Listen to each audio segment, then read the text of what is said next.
Thanks for coming. I'll get a couple comments out of the way. We just signed 26 players in a very highly ranked class, a class that I think it follows suit the last two that we've brought in here as far as academic fit for Ohio State University, a culture fit, and a character fit, which I think I just want to credit our staff, and they did a phenomenal job. Our coaching staff, you look at the early signing period, you had 3 weeks after a rival game. We lost one of those for obvious reasons. We played the Big Ten championship game. And then you had 2 left, and you get ready for a bowl game. And then obviously Christmas, except the timing of our bowl game wasn't perfect. So people ask the question, did you like the early signing period? We did very well. The majority of class was signed on that date. But I didn't enjoy, the timing of that was very, very hard on our staff and myself. But it all worked out. January was far less drama, far less panic like you normally speak or normally you deal with in Januaries. So I'm going to be curious to see how our colleagues feel about it, and we have to keep in our minds that the one thing that only matters is the student athlete. Do the student athletes have an opportunity to go where they wanted to go? And if the answer is yes, and it was beneficial for them, then I think this is something we continue. If it's not, then obviously we have to revisit it. So once again, I want to thank our staff. I've had some great staffs. This is hard to say. As far as recruiting staff, this is one of the best I've ever been around. Even this morning, we had our mat drill session this morning, and Coach John and I have been on the phone for a couple hours and went right at it. And Coach Johnson, there's Coach Day. We had our entire staff. The one thing about here, and I've made it clear, you can't coach here at Ohio State unless you're a elite recruiter. And just can't. That's not existing. I've heard the old days where, well, he's a guru of this or a guru of that. He's not a great recruiter. You can't coach here. Recruiting is the name of the game, and our coaches all did a very good job, and very proud of them. The other people I'd like to thank, and the young man, Nick, who just committed to us from Tampa.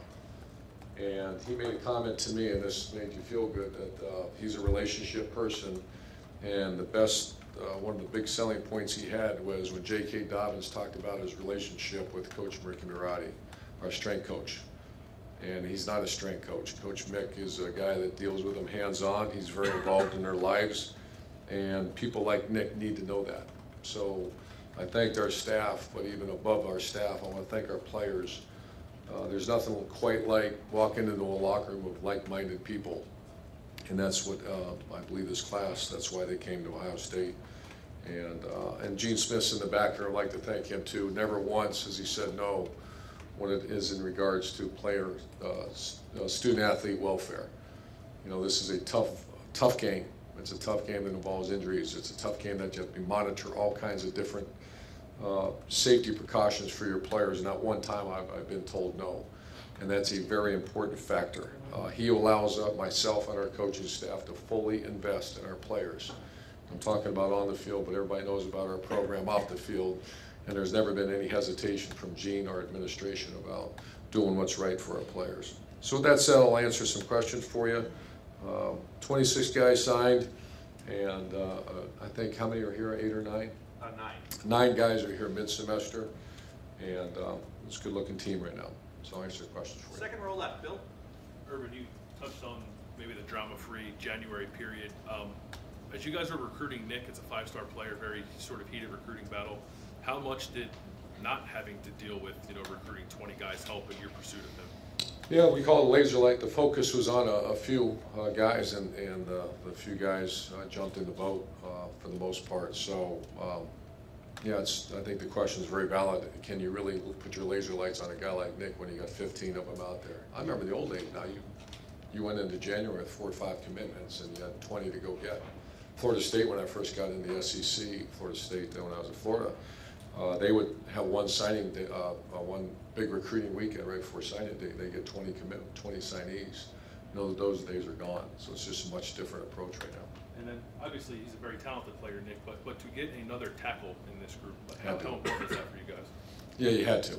Max Ray, and then obviously Thayer Munford is going to be a very good player. But everybody in the country is looking for the tall, athletic, elongated guys that can bend, and they're hard to find. and that's why they're paid so well in the NFL, because those body types are hard to find. Then you throw a 3.8 GPA on top of that, a very intelligent guy, very mature guy, and he's a great finish to that class. Front row middle, Dave. Yeah, he's ranked as the #1 offensive tackle recruit in the country. Just obviously, you wanted to get a tackle in this class, as you mentioned, to get the #1 ranked tackle in this class. Could you just take us through that recruitment? Yeah, there was, well, Greg Schiano was knee-deep in that one, as well as Stud, and it was one that this has been going on for a couple of years. He's the most thorough evaluator I've ever recruited from A to Z. We sat in my office for about 2 hours, and I had him go through each program, and he kind of volunteered all kinds of information I've never quite heard, and he's the one that shared the information about. A big selling point here is when I was talking to J.K. Dobbins, who was his host, about his relationship with the coaches on the staff. And he volunteered because JK's a relationship type person as well. So obviously he's got to come here and perform. But if you're a betting person, bet on this guy to have a great college career on and off the field. And you touched on the early signing period already. When we talked to you then, you said you didn't like it. As you reflect on it now, do you think you're a bigger fan of it, so to speak? I don't know. I haven't had time to evaluate it. Once again, I don't think it really should be up to myself or our coaches. It's the student athletes get a chance to go where they want, and I don't think when we first had conversations about that, people would be forced to sign and maybe not look around, and I think that's what happened. And so once again, this is all about the student athlete getting to go where they want to go. Front row right, Bill. Urban, can you clarify the status of Ray Schiano? Reports he was leaving, now there are reports that he's staying. Is he staying? What's his role going to be? Yeah, Coach Schiano, just like last year, he turned down a handful of head coaching opportunities in college, multiple opportunities again in the National Football League this year, multiple opportunities in college football. He's not one of those guys that gets it out there. Me and him are kind of built to the same. We don't use that to try to leverage people or try to, that's zero conversation in the media. It's between myself and him, and then obviously Gene Smith is very involved. I can, at least a dozen opportunities Coach Schiano's had. And we had many discussions, and he's informed me that he's 100% staying at Ohio State University. So that's done, and he's here. And I think he's going to be made available to you here in a little bit. How important is keeping him? And also, could you address the departure of Kerry Combs and who might replace him? Yeah, he's essential to our program right now, Coach Schiano. He's, if he's not my best recruiter, he certainly is right there near the top. He manages so much for me off the field as well, as being one of the top defense coordinators in America. He's a relationship person. That he's not one of those coaches that knows his position or that side of the ball, and that's it. He knows everyone, because he's been a head coach before. So a very valuable member of our staff, as many of the guys. Kerry Combs, that took my breath away a little bit. Kerry's a dear friend. Him and Holly are, for the rest of our lives, will be very close. He was instrumental in our success we've had here. Great Ohioan, a great person. And I was shocked when he did that, but he's a friend, and we obviously wish him all the very best. Any thoughts? How close are you to replacing him on staff? Time's on our side a little bit, so I'd say probably give us a week and we should have a replacement. Front row left, Tim. Urban, kind of following up on that, pivoting on the defensive staff, you guys hired Alex Grinch about a month ago. Obviously, role not determined as of yet, but what was it about him that made him a guy that you needed to get, and how has he blended in your staff so far? I started studying Alex back in the summertime. You always try to have an on-call. We found out that we was going to be able to add a 10th position, and I believe that you should probably have like most, I imagine, you're going to have 5 each, 5 offense, 5 defense. I wanted to add someone on defense. I wanted to have I need high energy guys in our program. When you start losing guys like Luke Fickle and Kerry Combs, who are energy people, great recruiters, great people that get their units perform, he fit that mold. And then what he did at Washington State, I think, was outstanding. I really studied him. Throughout the year, I would check their scores all the time. I'd check the statistics. They've been watching film on them. And then on top of that, he's an Ohio guy that wanted to be here. Yeah, the minute we offered him a job, he had a handful of job offers right on top of it. that obviously he picked the right one. You mentioned the Ohio connection. Obviously, he's a Grove City guy. Was that, you know, a major factor? Or is that Huge just part kind of of the bonus? Yeah, he played at Mountain Union, which I have great respect for. All those guys that come from that program are usually excellent football people. And him and his wife is from Alliance, Ohio, and he's from right down the street. So yeah, that was a perfect fit. One more with it. With Combs leaving, obviously, it's a huge loss for the defensive backfield. How much is Grinch's background in defensive backs? Not necessarily that he's going to be a defensive backs guy, but how much does that background in coaching defensive backs help maybe soften that blow a little bit? I think it does. You know, the one thing that Kerry was an expert at corner play, and you have 5 first-round draft picks. I would imagine never done before in the history of football. What Coach Combs has done, so that's big shoes to fill. Whoever gets that spot, and Coach Grinch will be very involved in that, as will Shiano. Front row right, Austin. Urban, you've said multiple times over the years that you will look and that the rankings matter because somebody's keeping score. I don't know exactly where this class is going to finish, but if it does come in at number 1, how might you celebrate it and recognize it with your staff and Mark Bantoni and those guys? What they accomplished Really there. toast tonight and then move on to next year's class. That's about all you do. No, we do, and you know, and I don't want to call their people not telling the truth, but if they are keeping score, you try to win. But is that the end all? Of course not. Will that matter? I think it matters that successful teams have great players, and the rankings is something we keep an eye on, but that's not an end all. You know, I've obviously never been behind the scenes to do this the way you have many times over the years, but when did you maybe have a sense that this caliber of class was coming together in kind of the way you envisioned, maybe when you got here? When I got here, You said you wanted to have a number 1 class here at some point. That was the goal every year. I mean, maybe it won't finish, I don't know, but when did you have a sense in this last calendar year that it might be coming together this way? well, I have fun with the number 1 class. I don't want people to think that's what we recruit for. It's not at all. It's something we keep an eye on. At Ohio State, you should, you know, the coaches here have always recruited very well. If you can't recruit Ohio State, you're not a very good recruiter. What we have to offer people, and once again, I gave credit to our athletic director, what he allows me to do and us to do, and it's about the student athlete welfare. It's awesome to go walk into school and say, hey, by the way, here's what we can do for you.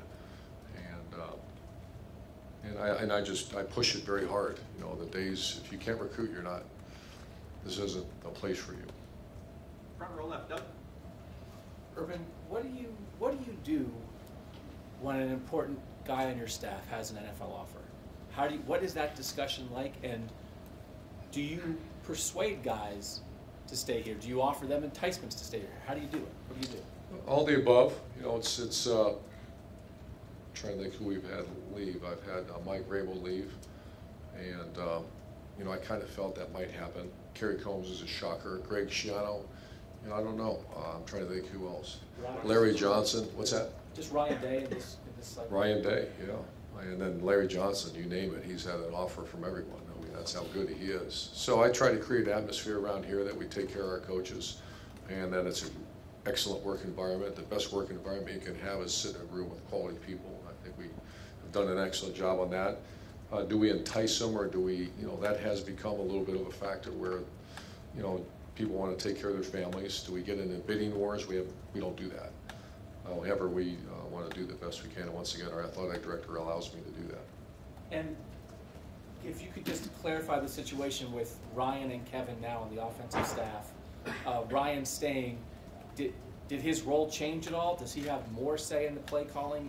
Is his arrangement with Kevin any different than it was last year? Not much different at all. I think that's still to be determined. You know, he was a co-coordinator by title last year. He wasn't. He was very much involved in the play calling a year ago. He was very much involved in the game planning. Actually led the room in certain areas, so I don't see that much changing. The biggest change is the title, and as the evolution of the staff last year, that, you know, the both of them worked very well together, and they were both very involved in the play calling. So the one thing that I've tried to make clear too is there's not a dictator here. There's not some guru going to come in here and say it's his little offense. That will never happen here. Same thing on defense. We're not going to hire some guy that can, hey, this is so-and-so's defense. It's not. It's Ohio State's defense. And every coach in there has an ownership in that. Same thing on offense, that, You know, when Kevin Wilson or Ryan Day, whomever, come into the program, it's not, hey, this is his offense, because it's not at all. Now, they all have a chance to make it better, and I think they have. So we don't get caught, I don't know if you've noticed that. In 16 years, I've never been caught up in that. It seems to be those are great questions, but it's insignificant as far as the way we look at it. I just don't know sometimes, especially on offense, sometimes like being the play caller seems like a thing sometimes that matters to some guys. Well, when you get your program, do it that way. That's fine. Oh, We don't do it that way. We do the Ohio State offense, and everybody's involved. And I've heard that too. This Yeah. is so-and-so's offense. He's going to do it his way. You never heard that here. Third row, Dan. Urban, you have a couple early enrollee corners, Seven Banks Tire. Johnson came in and between the time they signed and now they've lost a cornerbacks coach. How have you guys managed that with them to kind of help them through the transition process to a new cornerbacks coach? It's been tough, especially the guy that left. And yeah, he was not a, you know, he's a relationship person. Coach Schiano has assumed that control. They've only been back now, I think, for 3 weeks or so since the bowl game. And they've been without Coach Combs, I think, for 2 now. So we're just all getting back now. It's all going on as we speak. Because players get 2 weeks off all by themselves after their first 2 weeks of school. Now we're all back and we're starting to get back involved with the players. So. With keeping Greg Schiano and bringing in Alex Grinch and then bringing in another coach, how do you balance out all of their roles for this season? That's what we do here for the next 3-4 months. You know, hire the best possible coaches you can, and then let them work together as a staff and do what's best. Do you feel like that next coach has to be a cornerbacks coach? I think so. We haven't finalized that yet. Next door, Andrew. An unintended consequence of the early signing period was that the pool kind of shrunk of players that you could get. And it kind of forced a lot of programs to go after just the best player available instead of necessarily addressing needs that you have. And instead of going after maybe a 3-star offensive tackle, you guys would sign wide receiver and Chris Olave. You know, how did you guys see your approach change? That's exactly what you said. There reaches a point even with the old signing period that you reach a point where you say best available player. And because if you say we need an offensive tackle, but there's not one of the same quality that we need to play here, then we move in another direction. But best available is the term we actually use. Did you guys kind of look at it as a second chance with a lot of players? Obviously, you missed out on an in-state offensive tackle the first time around. It allowed you guys to go after another, maybe even better offensive tackle. Yeah, we did that. I know that received a lot of publicity, and then he's a fine player. But we had our rankings well before any decisions were made, and the guy we got was the one that the laser lights were on. Third row, middle, Art. Urban, when you look at just the order of which official visits are taken, the kid that you just got, Nicholas, took his last official visit with you guys. Amazing, yeah. Is there an importance in your mind for when official visits occur, and do you feel like Ohio State's in a better opportunity to land a player when you guys get the last crack at him, or is that like a fan thing? But that's when guys like Schiano, the veterans, are so critical. You know, if you start visiting those guys in a big marquee game early in the season and they're not going to decide till now, they forget, just the way it is. What have you done for me lately, and what's in their memory bank about Ohio State? And watch this year now. Do you realize April, May, and June are official visits? So we're going to probably try to minimize official visits for people that aren't going to decide for a while. But I'm hearing a lot of kids are going to decide by the summer. So I think what the committees have been put together to study all this, I think it's unintended evolution of what's happening. And I don't believe when they said let's have early signing, everybody's going to be signed by June. I'm concerned that might happen, and I'm not a big fan of that. As is high school coaches aren't a big fan of that either.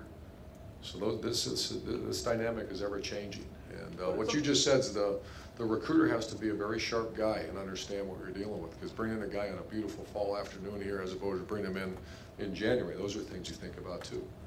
But that's a little bit overrated as well. We've had some of our best players on cold weekends. And so those are all, the recruiter's got to know what he's doing. And Urban, as you're well aware, based on what you hear when you're on your radio show every week during the season, there are a lot of fans that always wonder how long you're going to be here, and you were asked about it. The early signing day, I was wondering, when you sign a class like this and it keeps getting better or in the same caliber every single year, how does that change, or does it change your perception of your future, the state of this program? And it just seems like it'd be harder to not see something through when you keep doing it every year? It seems to like. I don't know where that's coming from. That's never come from me, and we're going to sign an extension here soon. The university's been good enough to extend something to me, and so I think that's all down the road news. But I feel great, and I don't know. Once again, you know, for someone to bring that up in recruiting, I don't, you know, that's easy to fight against because it's not true. So I don't know how many more years you're going to coach and all that. I feel fantastic. The program's healthy, and we're going. So, and I'm going to get some more years put on my contract. So. Yeah, I don't know. Maybe it's just paranoia, but I just don't know what it. Every single year, it seems like when you guys are bringing in a class like this, that's just a renewal or more affirmation that this program is healthy. And I just don't know. Every single February, when you look at this whole class and it's number 1 or number 2, and you have the numbers that you have, the talent that you're coming in, if that changes your perspective of your own future, or if that's just. I don't. Once again, all due respect, I don't know where that's coming from. It's not coming from anywhere within this building. Last couple of questions, individuals rather. Front row right, Tim. Me? Oh, good. Just following up on that, is there a sense though that you guys do have it rolling recruiting wise, and when did you? You know, you've been doing this for a while, and obviously been successful here the last several years. But what is it like when you've sort of got it rolling as a staff? Well, you get paranoid. I know I'm paranoid. How do you keep it rolling? Like, we're going to celebrate a very high-ranked class, a bunch of players that on paper look fantastic, and they look even better in person.